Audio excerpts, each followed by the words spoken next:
জোহরা তার একটা পা কাটা, অ্যাম্পিটেট করা, সেখানে একটা আর্টিফিশিয়াল পা নিয়ে তিনি গেছেন। 84 বছরের একজন নারী, প্রেসিডেন্ট ম্যাক্রোর খুব ঘনিষ্ঠ ব্যক্তি, তিনি গেছেন এবং নৌকার থেকে লাইভ ব্রডকাস্ট করে ম্যাক্রোকে প্রশ্ন করেছেন, কেন তুমি এই জিনিস হতে দিচ্ছ? এই ধরনের অসাধারণ কিছু কিছু ব্যক্তি গিয়েছেন এই অভিযানে, কিন্তু যারা যাননি সেটার কথা বলা দরকার। কারণ আমরা মিডিয়ার জন্য করেছিলাম, মিডিয়া এবং স্বাস্থ্যকর্মীদের জন্য। মেইন স্ট্রিম মিডিয়ার একটা ব্যক্তি যায়নি, কোনো একটা ব্যক্তি কোনো মেইন স্ট্রিম মিডিয়ার থেকে এখানে যায়নি। সেই রিস্ক তারা নেয়নি। ব্যক্তিগত রিস্ক বলবো না রাজনৈতিক রিস্ক, সেটার মধ্যে আমি গেলাম না, কিন্তু একটা মেইন স্ট্রিম মিডিয়ার কোনো উপস্থিতি ছিল না, এটা আমাদের মাথায় রাখতে হবে। এবং মেইন স্ট্রিম মিডিয়া কি ভয়াবহ ভূমিকা রেখেছে এই যুদ্ধে, এই লড়াইয়ে, এই জেনোসাইডে, সেটা আমাদের মনে রাখতে হবে। আমি তার বেশি একটানা বলবো না, আপনাদের অনেক প্রশ্ন নিশ্চয়ই আছে, প্রশ্নের মধ্যে হয়তো কিছু জিনিস আসবে, তার বাইরে যদি হয় শুধু শেষের জায়গাটা বলি যে আমরা যখন আমি ব্রডকাস্ট, আমরা কিন্তু তার আগে সারাক্ষণ মহড়া দিয়েছি, ধরলে কি হবে, কে কি করবে, কার ভূমিকা কি, একে আক্রমণ করলে অন্যজন কি করবে, একজনকে যদি খুন করা হয় বা আক্রমণ করা হয় তাহলে আরেকজন কিভাবে আসবে, একেবারে মিলিটারি কায়দায় আমরা পুরো যাত্রা সহ আমরা এই জিনিস করেছি। দিনে রাতে সাইরেন বেজেছে, সবাই এক জায়গায় গিয়েছি, সেই এক্সারসাইজগুলির ভেতর দিয়ে গিয়েছি। কিন্তু এক্সারসাইজ একটা জিনিস, আসল ঘটনা ভিন্ন জিনিস। আমাদের চলার সময় একটা সময় ঠিক করা হলো আমি হব ফ্লোটিলার অফিশিয়াল ফটোগ্রাফার। এমনিতে আমাদের কাজ, কারণ এই ফ্লোটিলাটা একটু বলে রাখি, এটা কিন্তু স্বাভাবিক জাহাজ না।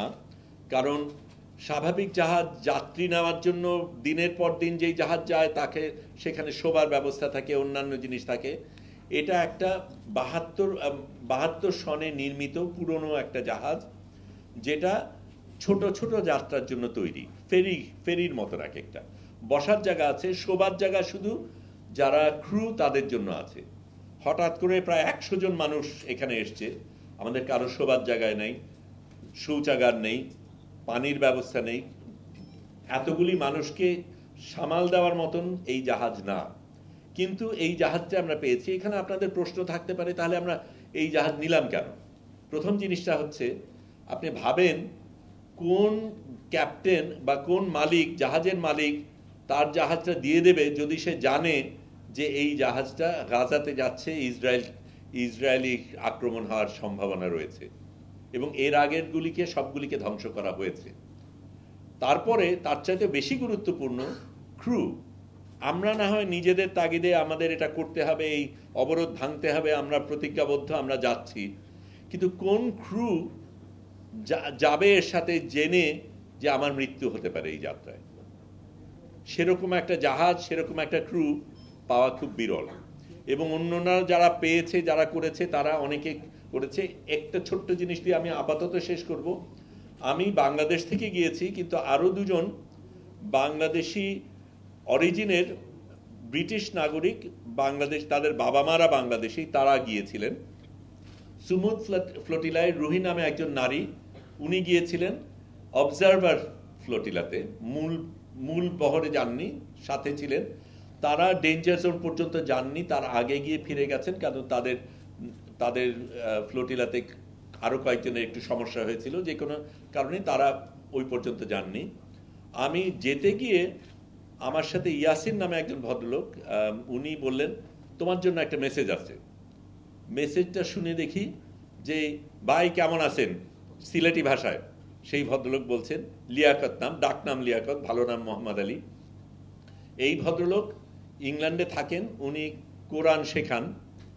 উনি নিজে আরো 3 জন বন্ধুকে নিয়ে জড়ো করে 28,000 ইউরো জোগাড় করে একটা নৌকা কিনে তারপর ওখান থেকে এই সুমুদে যোগদান দেবেন। যোগদান দেওয়ার একটা প্রক্রিয়া রয়েছে, অনেক বাছাই করা ব্যাপার থাকে, কাকে নেবে না, সিকিউরিটির ব্যাপার রয়েছে, নিরাপত্তার ব্যাপার রয়েছে, এর মধ্যে মোসাদ এজেন্ট ঢুকবে কিনা, অনেক রকমের ব্যাপার রয়েছে। কাজে খুব ভালো একটা স্ক্রিনিং এর মাধ্যমে যায়। তাদেরকে বলা হয় তোমাদের নৌকা নেব, তোমাদের নেব না। তারপরে বিভিন্নভাবে উনি আসতে পারেন এবং উনি অন্য নৌকার থেকে আমাকে মেসেজ পাঠান যখন জানতে পারেন যে একজন বাংলাদেশে এই নৌকায় আছে। তাদের নৌকাকে সরাসরি র্যাম করা বলে, মানে ওই যুদ্ধের নৌকা দিয়ে ঢুস মেরে সেই নৌকাকে ভাঙা হয় এবং সেখান থেকে তাদেরকে তুলে আলাদাভাবে আনা হয়। আমি তার বেশি এখন বলছি না, আপনারা প্রশ্ন করেন, অনেকগুলি জিনিস বলার আছে, অবশ্যই বলবো, কিন্তু এটা আমি বলি সত্যিকার অর্থে আমি গেছি, কিন্তু আমি আপনাদের সকলকে নিয়ে গিয়েছি। আপনারা যেভাবে সাথে ছিলেন, যেভাবে সমর্থন করেছেন, যেভাবে ভালোবাসা দেখিয়েছেন, এটা অসাধারণ। আমি এটাও বলবো, আমাদের chief adviser professor Muhammad Yunus যেইভাবে সাড়া দিয়েছেন, শক্তিশালী ভূমিকা রেখেছেন, জোরালো ভূমিকা রেখেছেন, এটাও অসাধারণ। কারণ এই বাঘা বাঘা দেশগুলির একটা দেশের একটা নেতা বা নেত্রী কিন্তু কিচ্ছু বলেননি। এমনকি আমরা যখন বেরোলাম তখন ইস্তানবুলে যখন পৌঁছাই, আমেরিকার কনসুল থেকে কেউ আসেওনি। তখন আমাদের কনসুলের মাধ্যমে তাদের পরিবারকে ফোন করে যোগাযোগের ব্যবস্থা আমরা করেছি। কাজেই সেটা একটা অসাধারণ জিনিস ছিল। আপনারা অসাধারণ একটা ভূমিকা পালন করেছেন, সারাক্ষণ সাথে ছিলেন। আমার পরিজন, সহকর্মী, লড়াইতে যারা ছিল সারাক্ষণ, তারা অসাধারণ ভূমিকা পালন করেছে। এবং এই জিনিসগুলি আমরা অন্যদের যখন বলেছি, তারা কিন্তু সেটার থেকে ভীষণভাবে উৎসাহিত হয়েছে, অনুপ্রেরণা পেয়েছে। কারণ তারা মনে করছিল তারা বোধহয় একা, তাদের নিজেদের দেশের মানুষ সেরকমভাবে সাড়া দিচ্ছে না। বাংলাদেশ যেভাবে সাড়া দিয়েছে, সেইভাবে সত্যিকার অর্থে পৃথিবীকে বাংলাদেশ দেখিয়েছে যে সারা পৃথিবীতে বাংলাদেশ কি ধরনের ভূমিকা রাখতে পারে। থেকে রিহার্সাল করা ছিল, রোল কল, কেউ যদি মিসিং থাকে তাহলে তাকে কি করে খুঁজে পাবে, প্রত্যেকের সাথে আরেকজন যাতে একজন আরেকজনের খোঁজ রাখে। আবার আক্রমণ যখন হয় তখন কে প্রতিহত করবে, কে স্পোক্স পার্সন হবে, সব কিছু আমরা করেছিলাম। একটা জিনিস তার বাইরে ঠিক ছিল যে আমি এবং আরেকজন হসিম নামে আরেকজন সাংবাদিক, আমরা দুজন শেষ মুহূর্ত পর্যন্ত ফিল্মিং করব, যাতে নাকি আমরা এই তথ্যটা দিতে পারি। সেটার কারণে আমাদের বিশেষ একটা জায়গায় থাকতে হয়েছে যেখানে আমরা ইন্টারনেট সিগন্যালটা পাবো, আমরা লাইভ দেব। কারণ আমরা এটাও জানতাম যে আমাদের যখন আমাদের নৌকায় এসে যাবে তখন আমরা কিন্তু আমাদের ফোন, ল্যাপটপ সমুদ্রে ফেলে দেব।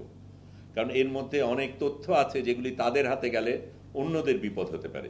সেই কারণে আমরা আগেই সিদ্ধান্ত নিয়েছিলাম, কিন্তু একেবারে শেষ মুহূর্ত পর্যন্ত যাতে ফিল্মিং করতে পারি সেই কারণে আমরা একদম নিজেরা আগে গবেষণা করে কোন জায়গায় সবচেয়ে বেশি সিগন্যাল পাওয়া যায় সেরকম জায়গায় ছিলাম। কাজে আমি এবং হোসিন, ও সে ডান দিকে আমি বাদিকে, এরকমভাবে আমরা অবস্থান নিচ্ছিলাম।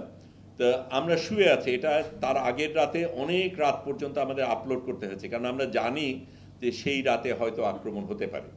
কাজে আমরা তখন আমাদের যত ডেটা আছে, তারপর আইক্লাউডে ব্যাকআপ করা, যা যা করার যতটা করতে চেষ্টা করছি। কাজে অনেক রাত পর্যন্ত জেগে 3টার দিকে ঘুমাতে গেছি। এবং এটাও বলা দরকার, আমাদের কিন্তু শোবার জায়গা ছিল না। কারণ এটাও একটা মজার জিনিস যে অনেক ধরনের বৈষম্য তো হয়, এমনকি ফ্লোটিলার ক্ষেত্রেও বৈষম্য হয়। সেটা কীরকম? কারণ আমরা তো ফ্লোটিলায় যাওয়ার আগে ইটালি ছাড়বো, ইটালি ছাড়ার আগে ইটালির ইমিগ্রেশন রয়েছে।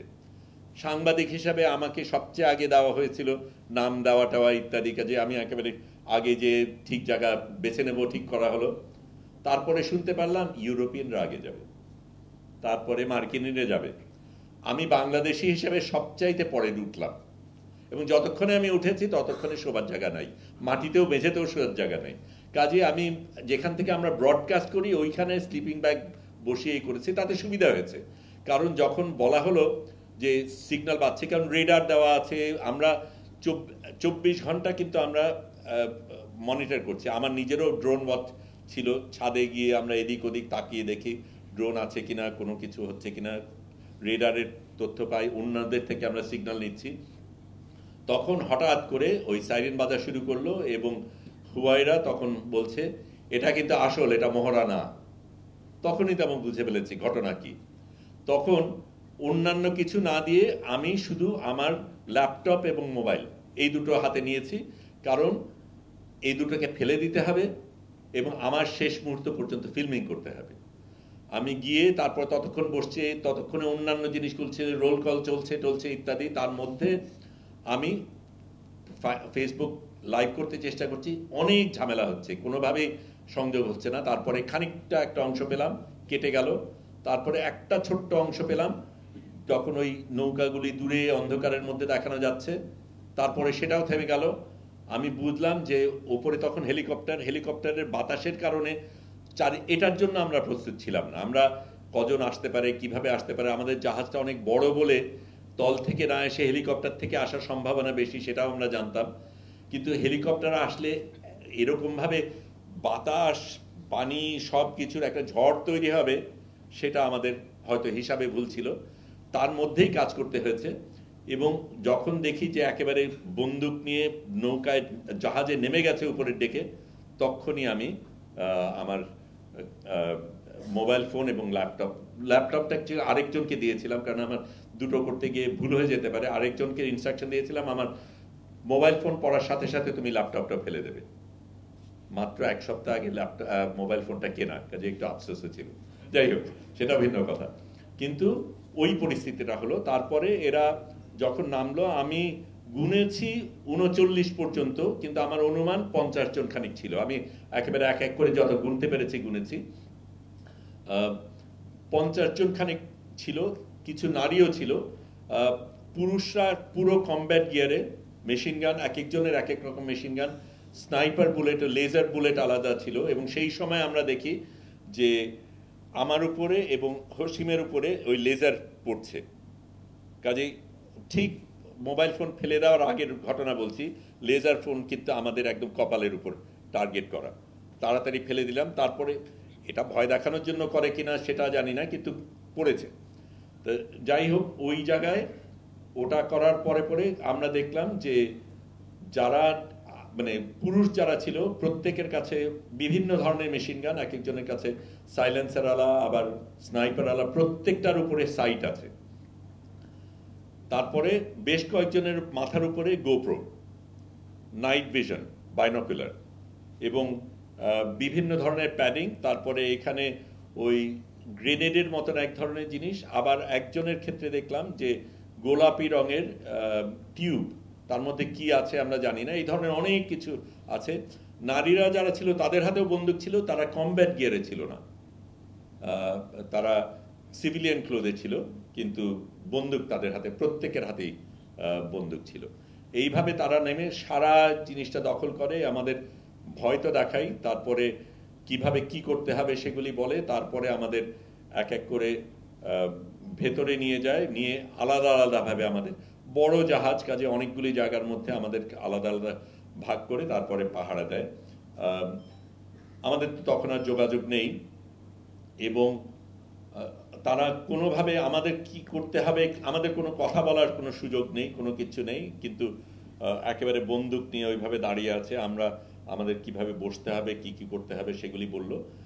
আমি বাকি আলাপে পড়ে যাই, কিন্তু এই জায়গায় আমরা তখন আমাদের কাছে পরিষ্কার যে এখন আমাদের গাজায় যাওয়ার আর সুযোগ নেই, এখন আমরা সম্ভবত ইসরায়েলি জেলের দিকেই যাচ্ছি।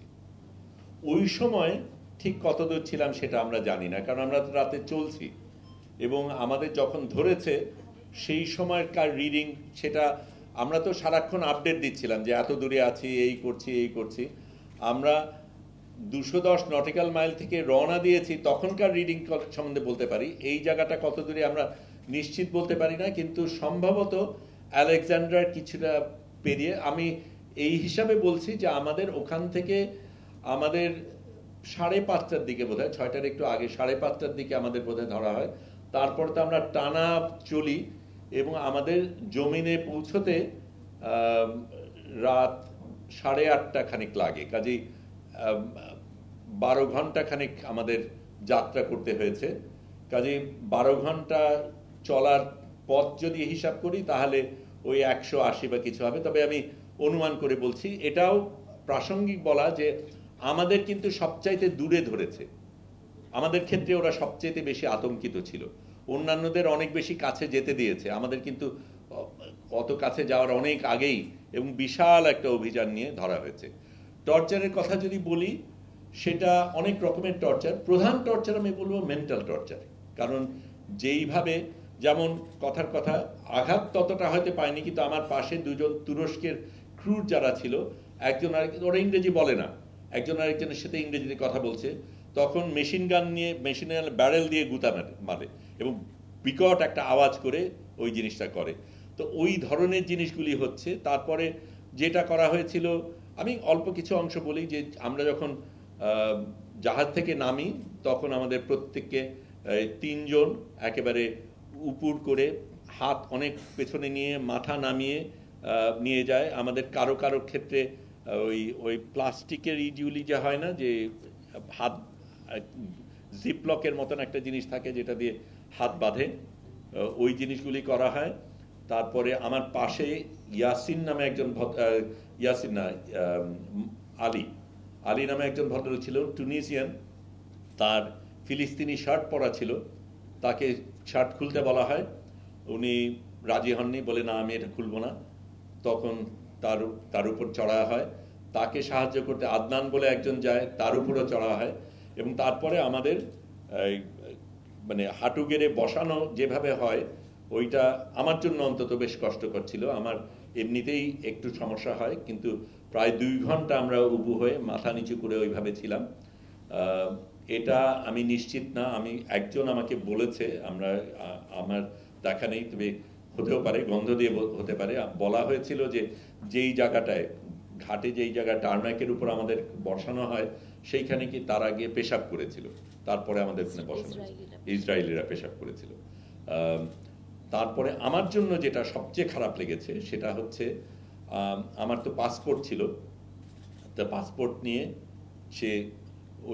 সেই মাটির মধ্যে পাসপোর্টটাকে ফেললো, যেটা আমাকে সবচেয়ে বেশি বলবো আঘাত করেছে। ফিজিক্যাল আঘাতের চাইতে সেটা আমাকে বেশি লেগেছে। আমি ওটা নিয়ে আবার নিয়েছি, আমার থেকে কেড়ে নিয়ে আবার ফেলেছে, আমি আবার নিয়েছি, আবার ফেলেছে, এবং তারপরে আমার উপরে চড়াও হয়েছে। কাজে এই ধরনের কিছু কিছু হয়েছে যেটা নিয়ে আমরা চিন্তিত ছিলাম। আমি এই আলীর কথা যদি বলি, আলীর তখন গেঞ্জি ছেঁড়া, ওই সময় আমার অন্তত চোখে পট্টি দেওয়া ছিল না এবং হ্যান্ডকাফও করা ছিল না। আলীর কিন্তু তাই ছিল, আদনানেরও তাই ছিল, এবং তারা তো কষ্ট পাচ্ছিল বলাই হচ্ছিল। তারপর আমার পাশে যেহেতু ছিল, তাকে বলছিল সে ইউ লাভ ইসরায়েল, সে বলে না আই লাভ প্যালেস্টাইন। তারপর আবার চড়ো হলো তার উপরে। পরবর্তীকালে যেই লিয়াকত, যিনি বাংলাদেশি, সিলেটি বাংলাদেশি, যিনি আমার সাথে যোগাযোগ করেছিলেন, পরে জেলে তার সাথে আমার দেখা হয়, তখন উনি বলেন ওনাকে তারা বলেছিল তুমি হামাসের এজেন্ট, ভিতরে নিয়ে তোমাকে গুলি করা হবে। কাজে এই ধরনের জিনিসও হয়েছিল। আর অন্যান্যভাবে অত্যাচার তো করা হয়েছিল, সকলকে ছাড়া হয়নি। মানে একটু বিছানা আর এই যে সেলে রাত্রেবেলা। আচ্ছা, ইসের কথা বলি, যে কয়েকটা জিনিস ইন্টারেস্টিং, যে আমরা লোহার বিছানায় ঘুমাতাম। এটা আমরা নামার পরে আমাদের কিন্তু বাসে করে প্রথমে তো অনেকগুলি চেকিং হয়, আমাদের যন্ত্রপাতি নিয়ে নেয় সবকিছু। তারপরে আইনজীবী, ভাগ্যিস আমরা প্রস্তুতি নিয়েছিলাম, আইনজীবী আমাদের প্রথম সই করার সময় একটা ডকুমেন্ট সই করতে হয়, সেই ডকুমেন্টে লেখা যে আমি অবৈধভাবে ঢুকেছি। আমরা আগেই সিদ্ধান্ত নিয়েছিলাম এই মুসলিকে আমরা সই করব না, কারণ আমরা তো অবৈধভাবে যাইনি, আমরা আন্তর্জাতিক পানিতে ছিলাম এবং এই অবরোধটা অবৈধ, কাজে আমরা নিজেদের অবৈধ বলবো কেন।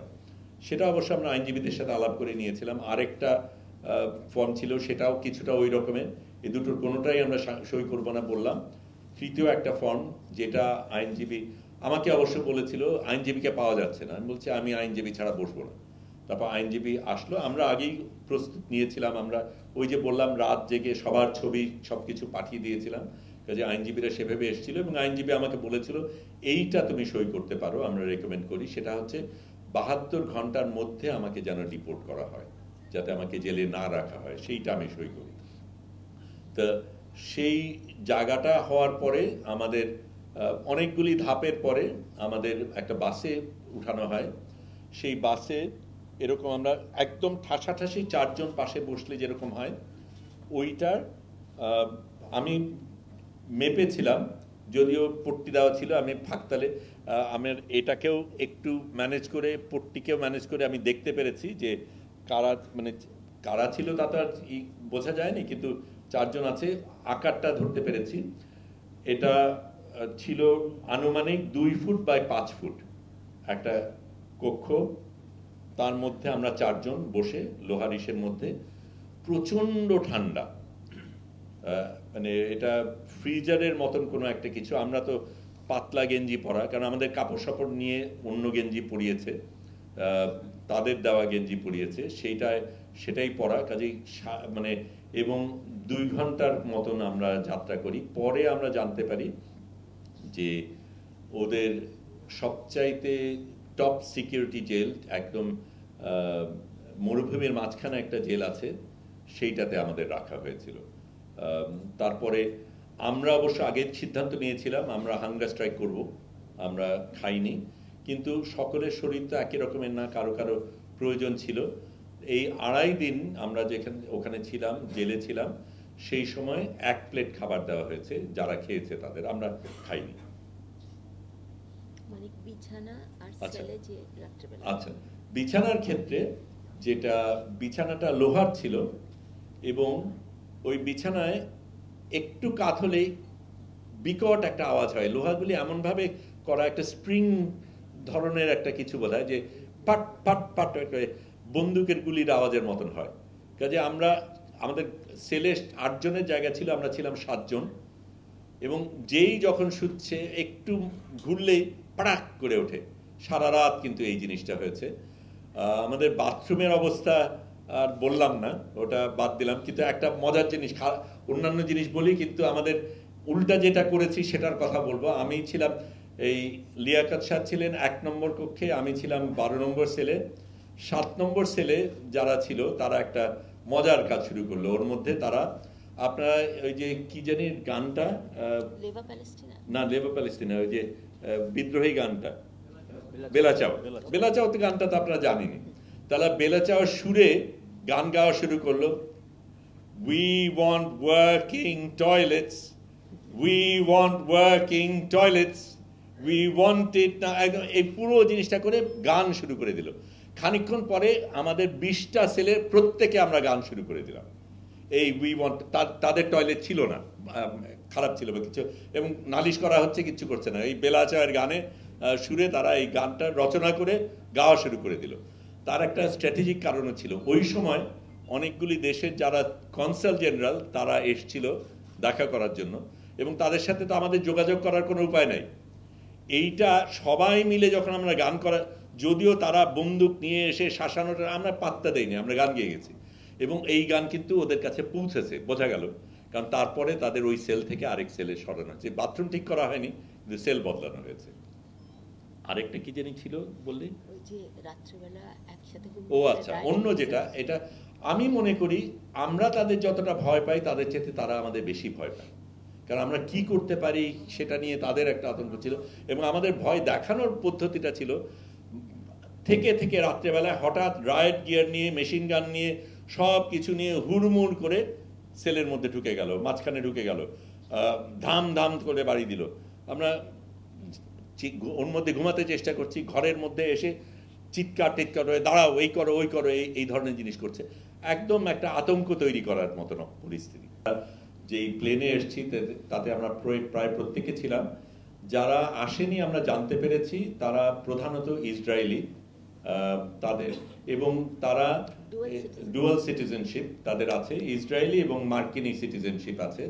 তারা ছাড়া পায়নি। আমরা চিন্তিত ছিলাম যে আদনান হয়তো ছাড়া পায়নি, কারণ তাকে আমরা খুঁজে পাচ্ছিলাম না। এবং আমাদের হাঙ্গার স্ট্রাইক অল্প কয়েকজন ছাড়া আমরা সবাই, আমি সহ, আমরা প্রত্যেকেই করেছি। যেই 2-1 করেছে তাদের শারীরিক অবস্থা ছিল। এবং আমাদের হাঙ্গার স্ট্রাইকের আরেকটা কারণ ছিল, একজন 7 নম্বর সেলে, 6 নম্বর সেলে আরেকজন ছিল, নাম হচ্ছে ক্লাউডিও, ইটালিয়ান, সে একজন বুদ্ধিস্ট মঙ্ক।